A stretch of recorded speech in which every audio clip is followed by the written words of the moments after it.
Greetings, hello guys, and welcome back to the channel and for my weekly review.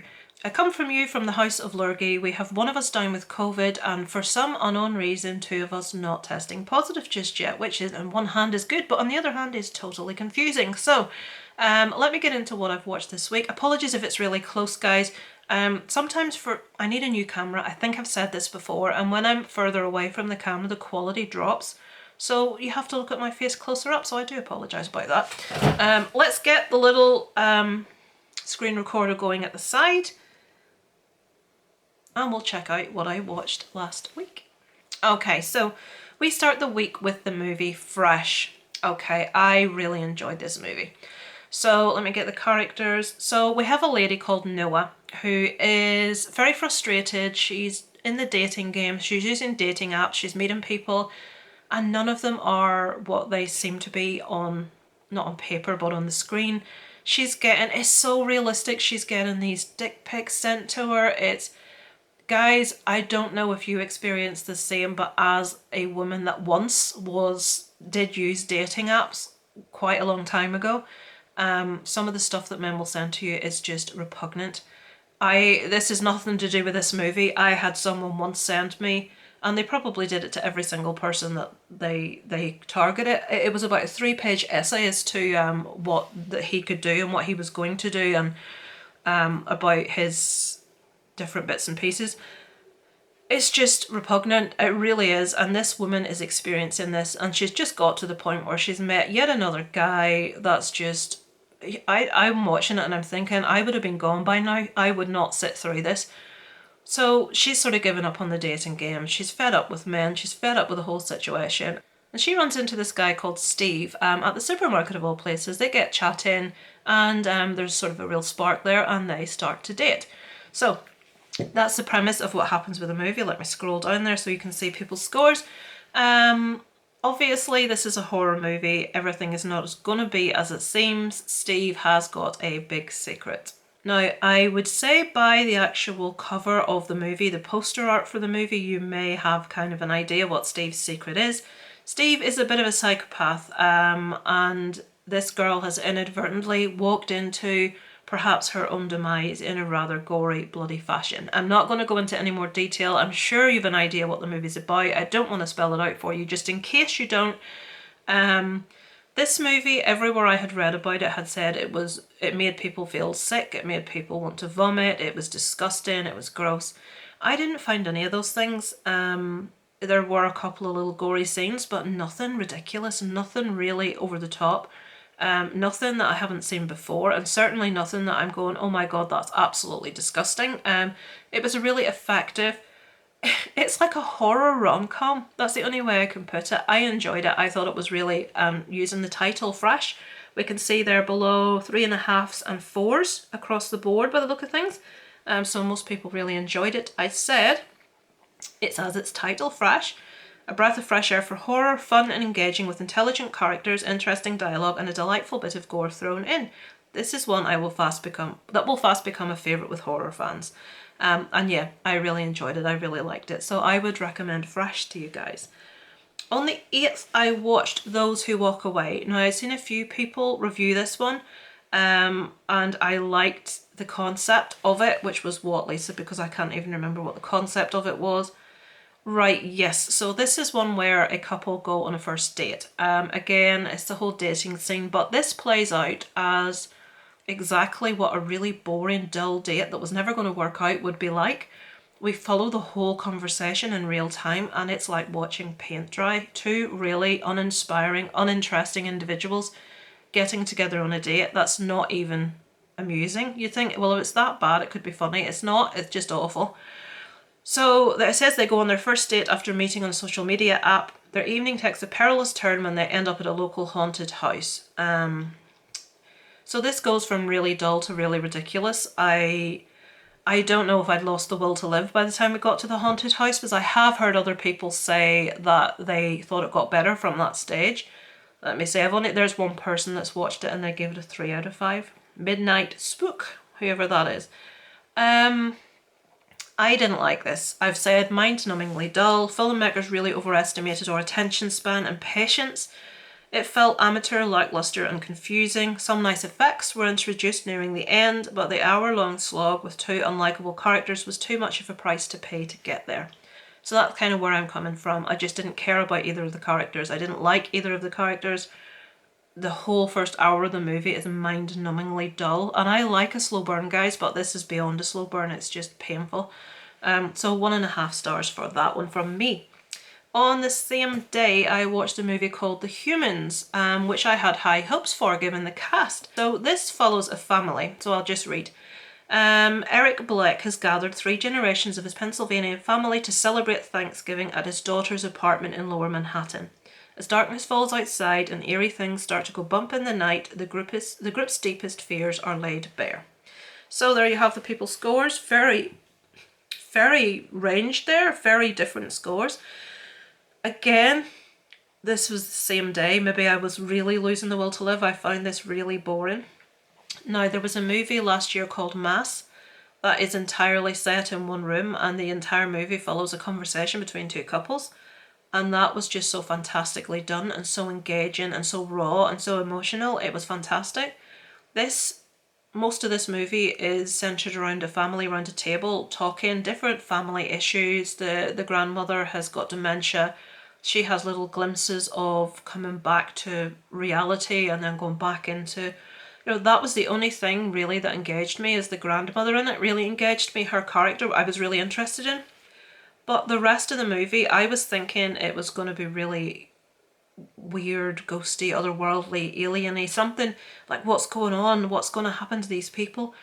It's just boring. I just felt like I was watching paint dry. It was just like watching a family having their dinner, and there were little aspects of it that were interesting here and there, but overall, it wasn't for me. I tell you what, it was so dull. I think we're on the 14th today. I can't remember what happened in the end. It was that dull, and I did watch it all, so as I say, you did see other people's scores, so, maybe it was just me. So on the 9th, we go on to, thankfully, something that was really good, Out of the Blue. Now, this is one that a Facebook friend was watching, I want to say Daniel, and I really like the concept and the premise, and I hadn't seen it before. I say concept, it's a true story. This goes back to 1990, November 1990. There was a small town called Aramoana, I believe. Yep, Aramoana. And this gunman, this guy, just goes crazy. He's lived in this village, this environment, with his neighbours. There's a few little petty squabbles over the years, but one day something clicks and this guy just goes crazy. He holds the whole village basically hostage for 24 hours, as in they're scared to leave their houses. He's shooting indiscriminately at everyone, including children, animals, everyone. The town is a very small town, so it's got a very small police presence, and they are trying to fight against this guy. It's very understated. It's very realistic. It's just really gritty down at normal level. It doesn't try to play anything up. It doesn't try and over-egg the gore. It doesn't try and be over-dramatic. It just shows you what happened, and it invites you into a couple of the individuals' lives that were affected by it. It was extremely well acted. It was really engaging. It won't be for everyone. It is a very basic movie, but it covers exactly what happened without any embellishments, which is what I personally like to see in this kind of movie. And as I say, it's entirely true, the entire movie. So I would recommend that one, Out of the Blue. It's a 2006 movie that I had never seen. On the same night, so this is before the big Rona hit our household. This is before Isaac tested positive for corona. I wasn't actually meaning to go to the cinema. I was at my mum's. This was actually showing at our cinema. I'm like, it's not shown in our local one. It was shown on the one in the town over, and I really want to see this. But I know here, films like this never last longer than a week. They always take them off. And I'm thinking, I really am desperate to see this movie. So obviously, Studio 666. This is the Foo Fighters horror movie. I'm a big Foo Fighters fan. I'm a big horror fan. I really wanted to see what they did with this. So Dave Grohl, let me scroll down, see who's seen it. There we go. Dave Grohl, singer of the band The Foo Fighters, and his band are trying to write their latest album, and they have writer's block. They just can't come up with what they need to come up with. They're in this big house, as bands often do, isolated, just left to it to get on with it to write the album. This house has some history of stuff that happened to a previous band that were writing there. Dave Grohl becomes affected in some way by a force when he is in the house, and although the inspiration that comes to him and the music that he writes is just fantastic and he can get this album finished, it does have a very high price. Now, this is a very funny movie. It's not to be taken seriously. It's very cheesy. There are multiple cameos from the world of horror, from the world of metal, and from just random pop music that pop up in here. And there's particular ones. How did you get that person to do that? Some of the cameos are amazing. I think people will get most of the cameos. The metal one might go under the radar for some people, but when you've watched it, read who the people were, and I just can't believe they got them to do these things. Dave Grohl wanted to do this movie because he wanted to do a silly, gory horror movie. He loves horror, and he was obsessively going around trying to think of the most gruesome ways that he could kill the cast in the movie. There are a few deaths in this, two in particular that I can think of that are particularly rough, that are just delightful for fans of practical effects in horror movies. Even though there are issues with some of the practical effects, it's just delightful. It just took me right back to the 80s. Special effects guy in this worked on Army of Darkness, I believe. So I said, as a big Foo Fighters and Dave Grohl fan, I'd dearly love to give this movie a higher score than a 3.5, but that would be extreme bias. The movie was a fun watch for rock and horror fans alike, delightfully cheesy and doesn't take itself seriously. Dave Grohl is fantastic. He is so good in this. As a matter of fact, all the guys do a great job, but it's just a fun movie to watch with your mates if you dig the band, nothing more.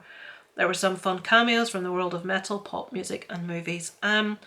It was fun. It was a lot of fun. It's never going to go down as a masterpiece. It's never going to go down as being amazing in any particular sense. A couple of the deaths were fantastic. But it's a fun movie. It's one I would have liked to have gone with friends to a full cinema to see. But at the minute our cinemas aren't very full. Unless you're going to see the Batman, then they're packed. But this one's not getting a lot of attention over here, so hence it will be gone by now from the cinema. So I'm really glad I got to see this one. So yeah, 3.5. If you like rock, if you like silly, cheesy horror, you'll dig it. You'll like it.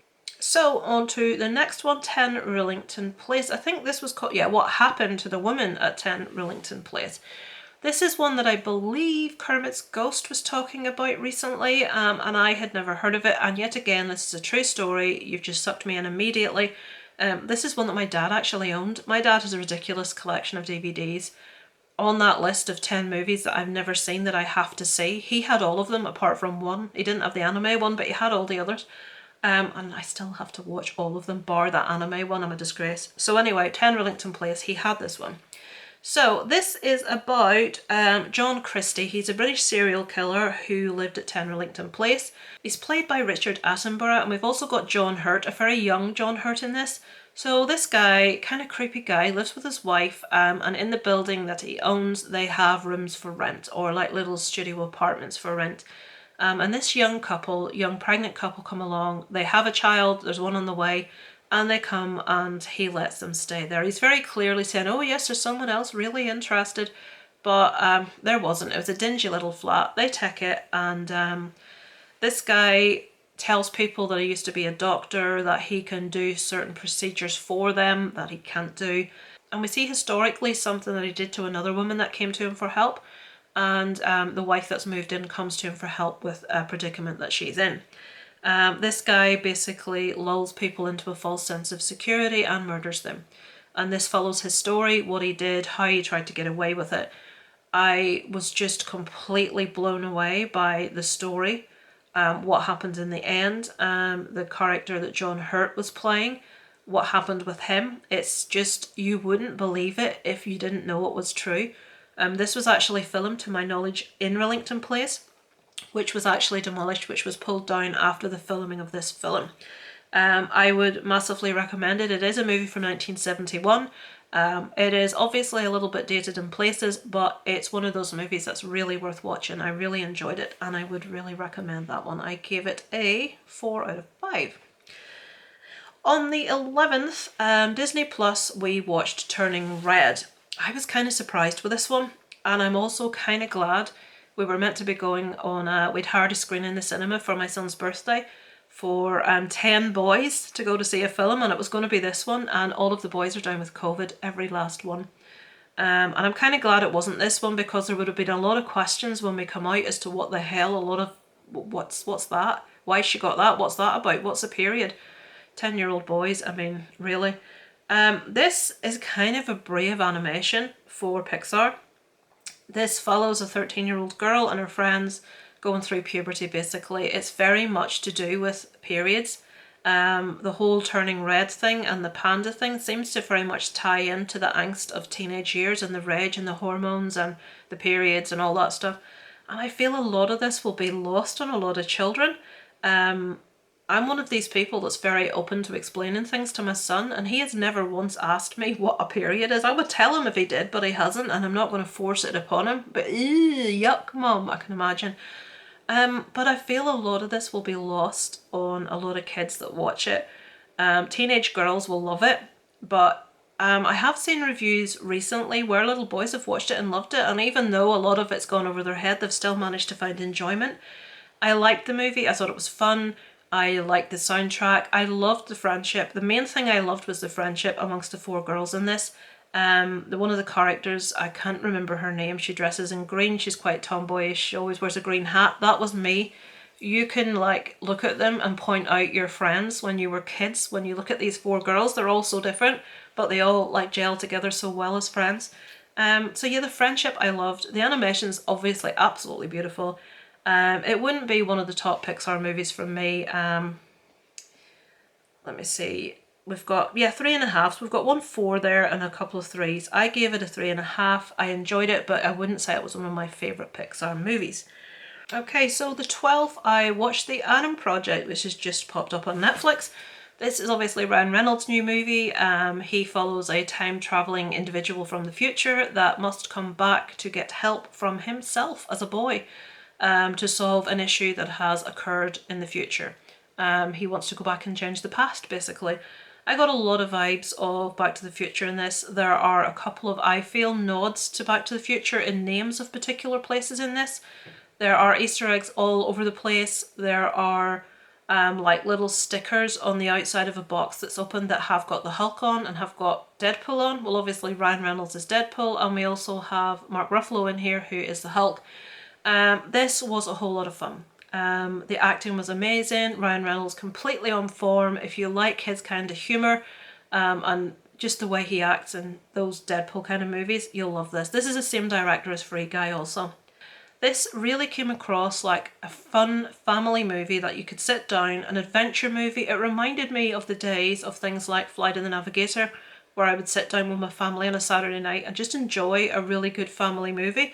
Back to the Future back in the day. And this is how I felt about this one. I really enjoyed it. I thought it was sweet. I thought it was funny. I thought the special effects were good. It felt up to date. It felt relevant. And I thoroughly enjoyed it. I gave that one a 4 out of 5. Where are we now? We're on the same day. Shadow in My Eye. This is actually called something else on Netflix. Bombardment, I think it comes up as. So this goes back to the Second World War, 1945, and the British Air Force send over bombers to try and bomb a Gestapo headquarters. Unfortunately, through reasons that you'll see if you're watching the movie, it goes completely wrong, and they end up bombing a school full of nuns and children. A lot of people die. This film follows some of the individuals that were in the school, some of the individuals that were part of the crew that flew the planes. Completely true story, implicitly well acted. Cinematography in this is stunning. It's really basic dark colours, very greys, browns, blacks, but interspersed with like really bright splashes in places that really stand out, like lovely like warm golds and deep reds, and it's just a joy to look at. It's obviously, as I said, it's a true story. It is subtitled. It's set in Copenhagen. We do also have some German and some French in this as well. I believe they attend a French school, and obviously we have the Nazis in here, so we've got some German also. It's a fantastic film. I can't really criticise. What did I give this? I'm a 4 out of 5. I really enjoyed it. Thoroughly recommend. It's on Netflix at the moment. Okay, and from fantastic to not so fantastic. I've confused this. I think there is another movie called Flight 75000. This is Flight 7500. So this one I believe is on Netflix also. So Flight 7500 departs Los Angeles bound for Tokyo. As the overnight flight makes its way over the Pacific, during its 10-hour course, the passengers encounter what appears to be a supernatural force in the cabin. I read that. You can see the scores down there. I read that and I thought, oh, this sounds really interesting. I'm scared of planes anyway, as it is, and if you put ghosties into it, it's going to be doubly scary. There's some nice imagery in this. The plot is really flimsy. It doesn't tie together well. It's not cohesive. It's kind of lame. It's kind of what I would expect Wild Eye to be releasing. The guy that was in True Blood is in this, Ryan Quanten. There's nothing wrong with his acting. I just didn't care. It just was really lackluster and it just seemed to drag on, and it's only 79 minutes. It's only an hour 19, and to me it was like, oh, is this over already? I just didn't enjoy it. You can see the scores below there, 1s and 2s and 1.5. It looks like other people didn't, so I gave it a 2 out of 5. One for me. Okay, this is so long today. I really apologise. I don't like it to go on this long because I'm sure people have better things to do. But, so we binged the entirety of Wandavision. We were all stuck in the house, so we watched it all on Sunday. I did like it. The first 2 episodes, I was like, oh my god, what am I watching? This is just the 50s and 60s sitcoms. I don't like sitcoms for the most part, but 50s and 60s were difficult to get through. I did like the characters, I liked where it went. I did feel they could have done more with it. I was a bit confused by a lot of it at the end, I think because of my lack of knowledge across the whole sort of like universe. We had sort of like mixing in with X-Men. I went to, if you've watched WandaVision or if you're at all confused about WandaVision, I went and watched some videos. Part of the Cinema Squad, Jace Burns, his channel's called Burja Rocar. If I remember, I will pop it below. And he did like episode breakdowns for all the episodes, and he did one at the end, what could have made it better. I'd recommend watching those because a little bits and pieces confused me just at the end. But why this? But where's Vision gone? Why is White Vision gone? Where's he gone? What's going on? There would have been things I would have preferred to happen that didn't. But it was decent. It was worth a watch. And on the same day, I watched The Killing of a Sacred Deer. This is, let me show you. There, you can see those scores there. I'm with Gory B Movie on this. This is meant to be a masterpiece, and I struggled. I finished it. So Dr. Stephen Murphy is a renowned cardiovascular surgeon who presides over, right, this guy, the surgeon, does an operation and the guy that's on the table dies. We have a scene of real heart surgery at the beginning of the film.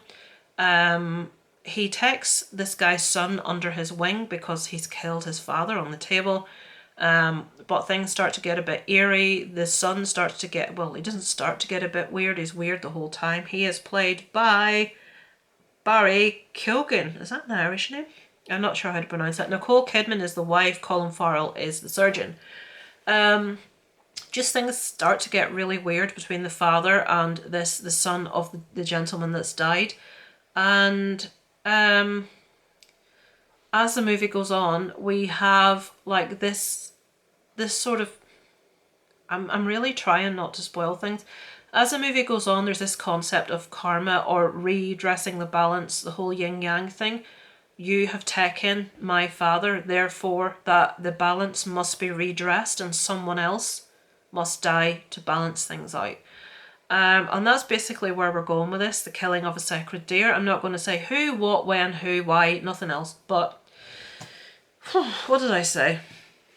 Wasn't for me. A couple of hours seem wasted searching for answers when there logically aren't any. This movie is well made, but the monotone nature of the script, performances and characters was just mind-numbing. No amount of explanation by way of Greek mythology makes this interesting. Gory B Movie, I read her review and she pretty much said exactly the same thing in a much more intelligent way, in a much longer review. I just put my thoughts very quickly on here. I don't tend to write much. So I'll just leave it while I'm talking on other people's scores, because I do like to be fair. A lot of people there loved it. This was meant to be apparently monotone and uncomfortable, and I'm thinking, why is it got this monotone nature? Is this going to be explained to me? No, it isn't explained at any stage. This is actually taken, the whole concept is taken from Greek mythology and something that happened in Greek mythology, which I can't say who and what because it will give away the story. When you sit and tell someone what happened in the movie and what the movie's about, it sounds really interesting and the concept sounds really solid. And I suppose it is. The acting's awful. The monotone, it's really uncomfortable, and the monotone nature of the whole movie just made me really, and I don't mean uncomfortable like Hereditary does or like Midsommar did, because I loved both those movies. I mean uncomfortable like, this is painful. Why are these people acting so terribly? Why is everything monotone? It was like everything was being read from a page, and I never understood the reasoning for that. Again, please tell me below. Explain to me the whole killing of a sacred deer and the notion of why it had to be so monotone and everything was so removed from reality and like it was being read from a page. If you do, put spoilers at the top so people can miss it. But I didn't like it. It wasn't for me. What did Gory B Movies say? Look at that. I'll be the first to admit I just don't get it. The writing's unnatural. Every character speaks the same, as they are emotionally stilted as robots. So I've just read I've jerked off to my dad. No. There's a bit in this where someone tells a story and it's like, it glosses over it like it's nothing. And it's like, oh my god. I mean, if this movie sets out to make you feel uncomfortable and on edge, it succeeds, but not in the way that I like to feel uncomfortable and on edge. Not that anyone likes to feel uncomfortable and on edge, but Hereditary did that, and Midsommar did that. The Wicker Man did that. The Witch did that. The Babadook did that. This tries to do that and doesn't succeed. It just made me feel just uncomfortable. And the acting was so painful. And we've got a cast there that are obviously capable of amazing performances. I'll agree with Gory B Movie, I just didn't get it. I know what it was getting at. I know the Greek mythology that it was trying to mirror. It wasn't a pleasant watching experience. Now, I've had this on my watch list for a long, long time, but I've always sort of put off watching it because I thought, Nyeh. But recently it came up on a top 10 of the